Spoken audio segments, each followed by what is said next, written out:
Sen o'zbek eng tupoy xalqsan, mana shu dunyoda eng tupoy xalq sen bo'lasan, sen o'zbek. Seni yegan xalq tupoy biladi, baram yo'bani biladi. Sen sen pidaras xalq.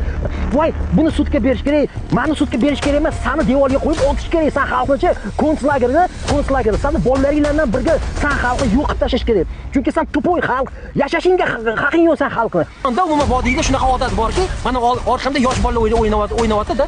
Mana shunaqa yosh bolalarga, mana shunaqa yosh bolalarga og'zini ochib tuflash, mana shunaqa odat bor. Bu Muhammaddan qolgan anaqa nima deydi, odat bo'ladi.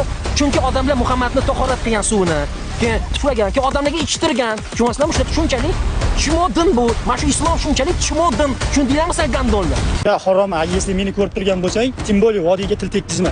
Vodiy seni ayangni serial qilib bitiradi. Просто senaqa dalboyob, haromovachcha g'ayridinlar ko'payib ketadi. Pes bashara fil quloq qilib nima deyapti? Yana 3-marta gapiryapti. Butun xalq so'kayapti. 3-marta shunaqa video qilyapman. Nimaga DXX xodimlari, kiber xavfsizliklar yaxshi bilasizlar bu sohani. Bitta silka jo'natib turib, silka jo'natmasdan turib kanalini yo'q qilib qo'ying, nima yo'q qilmayapsizlar? Mashqaron pes bashara 3-marta xalq so'kib, 3-marta payg'ambarimizni, Allohimizni so'kib video qilyapti. Nimaga jim turibsiz?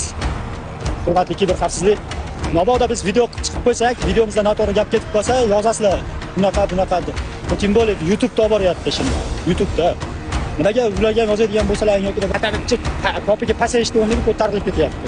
Polshada yurgan bir akalarimiz yo'qmi? Aka-ukalarimiz. To'g'ri, bilaman, sizlarga ham может lishni problema kerak emasdir. Nu просто tak qaranglar nima qilishyapti bu.